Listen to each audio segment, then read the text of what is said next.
My name is Elaine Clarke, and I did my high schooling in Port Elizabeth. I came to the University of Cape Town in 1962 and started my training up at the top campus in 1962, and then I graduated in 1968. The first thing was that you must remember, I think this applied to all of us, and I really want to stress that this story is not about me, it's just the story about all of the people of color who were with me, and we all had the same experiences. Firstly, you had to apply for a permit to come to the University of Cape Town to study here. Some of us got the permit, some didn't. I was fortunate enough to get the permit. So one of the things that I remember is that some of the guys who started off medical school with university training with me did not get the permit. So their parents paid for 6 months of their training, and they were all expecting to get the permit, and they didn't. So they had to leave after the permits were refused. So that's my first memory. I was lucky enough. I came from a lesser-known high school in Port Elizabeth, one of the poorest schools, and all the other people from Port Elizabeth were from the better school, which was called South End High. I came from Patterson. I remember that once we were, top campus wasn't really a problem because you worked in a lab, and I really can't remember completely, but I suspect we were in separate labs, can't remember. But once, of course, we came to medical school, our anatomy lab was completely segregated. The only people who worked in the lab were people of color. Now, I have to also say that because I came from the Eastern Cape, I was very aware and I had very good teachers. I was very politically aware, and it was always a source of sadness that there were no African black students. UCT only accepted so-called coloreds and so-called Indians. So those were my classmates. We were all segregated and were looked after and cared for by an Afrikaner gentleman called Oom Dan, who sort of treated us like his little children, and he was very good with us. That was in second year. Then once we got to third year and started having to go to the labs, it was the same story. And once you got to having to attend postmortems, we were never allowed to attend a postmortem on a patient who was white. Even when they were dead, we weren't allowed to go. And we had one particular professor who was an Afrikaner professor who made sure that we never ever went near a postmortem room where there was a white person. Now, it's strange to say, in the lectures, of course, we sat where we liked. We intermingled with the white students. We were never allowed to go to the medical residence. So the first time I saw the med-res is when I came, I think, for my 30th reunion. That was the very first time I ever set foot in medical res. But in the cafeteria, during lunch times, you were allowed to use the cafeteria, but there was an area in a room at the end of the corridor where only people of color went. We had nowhere else to go, so they put us there, and this is where we ate and socialized with each other and played cards and things like that. Only people of color went there. There was no white students who ever came there, unless they were personal friends and came to look for you. So that was third, fourth year. And then, of course, we started going to the wards. And in the wards, it was made very clear to you that you do not go into the white wards. You do not see white patients. So when the whites, we always used to start off on the black side. And at the end of the ward round, we would have to wait in the foyer while the white students went to the white side. We were never allowed to go there. The first time I ever set foot in a white ward is when I was a registrar. But that was post my original training. That was the clinical years. So the overwhelming thing was that you were expected to know your place. I can, for example, recall, I think they still have them, on a Thursday afternoon we would have the CPC meetings. I think they were, we just knew them as CPC, clinical pathological meetings.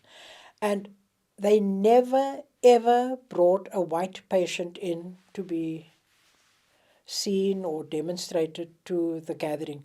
It was a very well attended meeting. All the medical students came, lots of the physicians came, pathologists, because it was a superb meeting.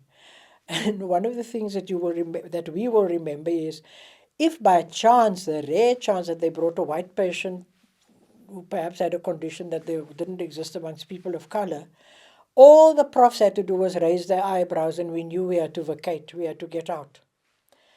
So there was never any softening of that attitude in all the years that I was an undergraduate student. When we graduated, I and some of my colleagues did not take the Hippocratic Oath. We sat down for that oath. It was a communal thing. You stood up and said you accepted it. We didn't. It was a Hippocratic Oath because it says that you must treat everybody. We weren't allowed to treat white patients. So I never took the Hippocratic Oath. That's the story of my undergraduate training. After I qualified, the options open to do your internship or housemanship were very limited in Cape Town. You had to go to Somerset Hospital. Couldn't come to Groot Schuur Hospital. Even the chap who won the prize in surgery, normally if you won the surgical prize, you then had to go and work. Well, you were allowed to work with Prof. Lowe, Yanni Lowe, who was very famous. Well, the guy who won it that year when we qualified was a guy of color. But he wasn't allowed to go and work in the prof's firm. He came with us and we went to work at Somerset Hospital. I did my internship there. It was happy because we were all together. That's all we knew. We didn't mix with anybody else. And at the end of my internship, I was going to go and work at a mission hospital up in Zululand. But then my parents got divorced, and the only job I could get was in anesthetics. So I became an anesthetic registrar in 1970. Anyway, so I qualified as an anesthetist. By the way, I was the first anesthetist of color in this country. I got my anesthetic degree in 1973. I got the fellowship of the Faculty of Anesthetists of the College of Medicine of South Africa. That was in 1973. By that time I was married and I had one child, and I completed my training I think in 74, at the end of January 1974, because you had to do your timer's training as well. Now, the thing to remember now that I know more, my training was completely inadequate because we were only allowed to work in the theatres at Somerset Hospital, which means we missed out on cardiacs. We did a limited amount of neurosurgery because we came to Groot Schuur for that, very limited. No pediatric training until one day we had rotating not head of anesthesia, consultants for the day at Somerset Hospital. And one of them was an Afrikaner woman. I'll never forget her. Her name was Petra Malherba, I think her name was. And she said to me, now this shows you. She said to me, why do I never see you at Red Cross? So I said to her, why do you think you never see me at Red Cross? I said, I'm not allowed to go to Red Cross. She said, oh no, this is nonsense. I'm going to speak to Tom Voss. Tom Voss was then head of pediatric anesthesia at Red Cross. Tom Voss had to ask the permission of the theatre porters, who at that time were all white, to allow me as a person of color to come and work there. Also had to get the permission from the theatre staff, one of whom was a very racist Irish woman, surprisingly. She was from Ireland, one of the theatre sisters. So you can imagine the kind of atmosphere that I stepped into, the first person of color to work in the pediatric anesthetic wards, theaters. Now the background to that was that the pediatric registrars at Somerset had also tried to get into the wards at Red Cross, and they hadn't succeeded. But after I got in, because Tom Voss said, yes, you can come, I then had to go to my prof and say to my prof, look, I'd like to do pediatric anesthesia. And then he said, okay, if Tom says yes, you can go. So I went. And but you can imagine the atmosphere, not very comfortable. They're watching out for any mistake I can make. And but I remember Chris Barnard walked into remember there was no separate place that I could go and have my tea or have a tea break. So I was obviously in the doctor's room. And Chris Barnard walked in and said, "Wat doen jy hier?" He was a very crude person. He was a very crude man. His brother Marius van Zyl was a pediatric cardiac surgeon, very nice man. He said, she's a doctor, her name is Dr. Clarke. Because you see, in those days, we wore those white theatre dresses, that just like a crossover, so I was wearing nurse's uniform.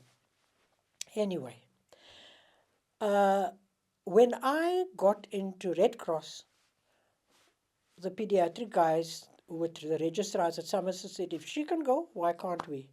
And if you read the BMJ of a couple of years, Marion Jacobs, who's been dean at medical school, said I was their role model because I was the first person to work, first person of color to work in the wards, in the theatres at Red Cross. And that was the beginning of the change. You see, it was all done honorary combers. Nothing was official. I had to go to approach the people and then the prof would turn around probably if it was trouble and say, I knew nothing about it. But that was the atmosphere at the time. Then I got my part 1 of the fellowship, and the tradition was, if you got the part 1, the next thing you did was you went into the respiratory medicine. Well, nobody offered it to me, and I thought, this is nonsense. So I went to see the head of respiratory medicine at the time, who was Professor Alex Ferguson. And I asked him if he would mind if I came to work. I've got no problems with that. Again, off I went to Prof. Bull, who was head of anesthesia. And he said, oh, well, if Alex said it's okay, you can go. I then started working in the wards, in the respiratory medicine wards, which were in fact on the veranda, I think on the A floor at Grootske Hospital. Historically, the first person of color to work in the wards. Before me, there was a chap who did pathology, who worked at Grootske, but he only worked in the labs. He was never allowed to work in the wards. So there was always a kerfuffle, difficult problems if we go into the white wards, until one night we were doing the last ward round for the night. And there was a man with myasthenia gravis. Oh, white, he was a Scot. And he was the first patient on the left in the white ward. Now, if you know myasthenia gravis, it's a disease where by the end of the day, they become exhausted because they've exhausted their stores of acetylcholine that works at the neuromuscular junction. So I was the only anaesthetist around. The others were all physicians. We were doing the round. And this man was struggling to breathe. And Prof. Ferguson asked him, do you mind if she intubates you? He said, please do whatever you need to do. He didn't care. He was from Scotland. They were used to having people of color. After that, I was working with a chap whose father, I think, was at that time very high up in the Reserve Bank. He was an Afrikaner guy. He and I were on together. Now, you see, the problem was, because I was a person of color, whenever I was on at night to do emergency call, they had to put a white registrar with me because the white registrar had to see to the white patients. So this guy just said, you know, Elaine, this is nonsense. I'm going home. You can stay here. Next time we're on together, you go home and I stay here. I said, oh my God, what's going to happen if there's a white patient? He said, tough titties. The bad patient will either have to see you or they can call me from. And that sort of gradually started that kind of change too. But again, it was all unofficial. And I got my fellowship finally in 1973 or 74. I think it was 73 when I got the FFA. And Prof. Yanni Low, in fact, capped me because he was chairperson or president of the college and the first person of color in this country to get the fellowship.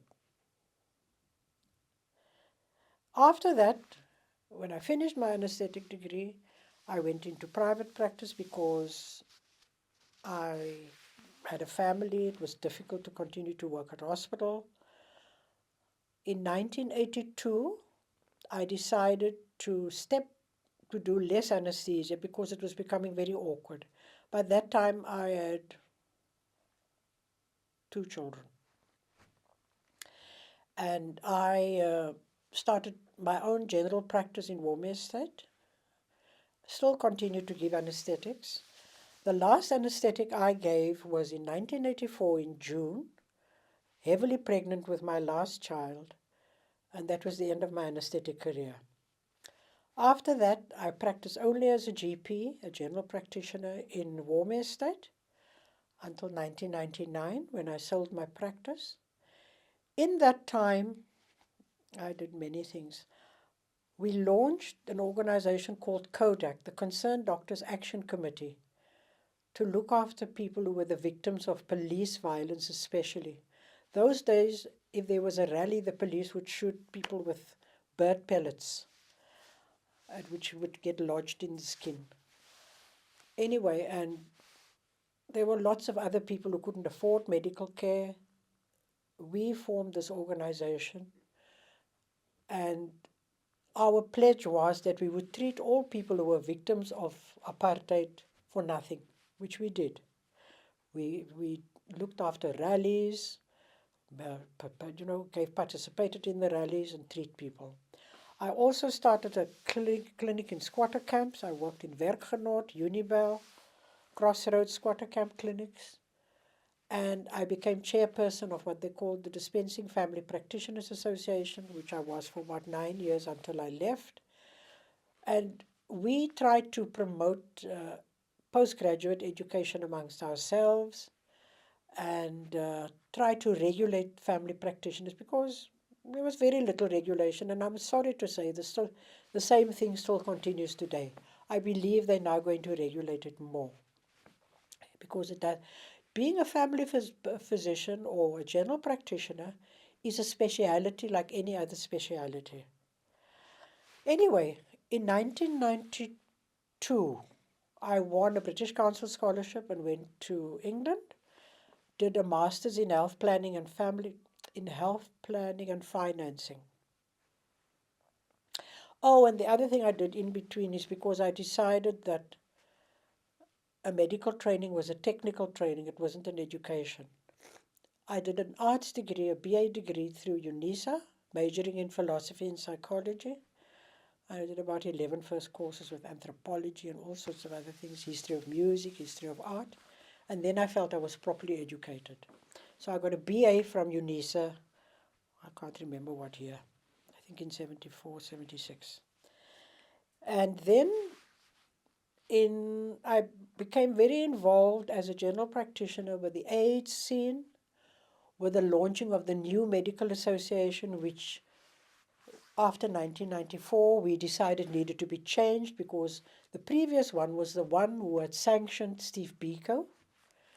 I don't know if you people are old enough to know about Steve Biko. And we felt that they were not the appropriate people to continue to represent us as doctors in this country. So we launched a new medical association, MASA, from Sama. And I was involved in that. I was one of the founder members of that. I became an AIDS activist And it was difficult at that time because this was the time of Thabo Mbeki, when Thabo had said that, I think you must know what the background to the AIDS story is. And when things really became tough, uh, I decided that I would like to work in a national health system where people don't have to pay for health care. So in 1999, I sold my practice and went to England, where I first had to work in many different hospitals. I had to write an exam to become a GP there. They gave me credit for all my practical work. And I started work as a partner in Brighton in December 2000. I stayed in that practice until I retired from general practice when I was 70. In the meanwhile, I'd got involved there too in the political scene, the medical political scene, and in the out-of-hours service. So I continue to work in the out-of-hours service, which I'm still doing to this day. So I'm now 78 years old, retired from general practice as a partner 8 years ago, working in the out-of-hours service, in the overnight service. My hope for UCT is that UCT will take practical steps to redress what was done to us, and I believe that they are on the road to that. And the first thing that my son-in-law, in fact, is a UCT graduate, and he's Zulu. So I'm very proud of that. He's married to my daughter, Anissa, who's also an anaesthetist, and she's a UCT graduate. The funny thing was, I was a UCT graduate, alumnus. Her father was a lecturer no, lecturer, he was a member of the pediatric department. And when she applied here, she was rejected on the basis that she wasn't black. I was furious. So she went to Stellenbosch for the first few weeks. And the only reason is because they couldn't get enough. I've always regarded myself as being black. You were either white or black in my days anyway. Is when they couldn't get enough students, they wrote to us and said that she could come here. And very reluctantly, I must tell you, I agreed for her to come here. So I've had that kind of thing in my background, which really angered me about UCT. That here I was, an alumnus who spent a lot of years here. But anyway, that's another story. So my hope for UCT is that UCT will become the kind of place where everybody is welcome, irrespective of where they come from, what they do, and where their parents were, whether they're rich, poor, pink, blue, or purple, and treat everybody exactly the same. That's all. Because that is equal treatment for everybody, and based on demographics, obviously what will happen is that most of the students here will be African black, which is fine. I've got absolutely no problems with that. But also, we must not look back and repeat the mistakes of before. I was looking at one of the booklets at the dean's office, and I felt very sad because on the booklet there's a picture, and the only students' faces on there are African black. Why? Why? We're not going to go back to that same rubbish of racism. Please. And that is what I hope for UCT, that everybody will be treated the same. We're not going to become stuck in that same old nonsense that we were in before. And that's my wish for UCT.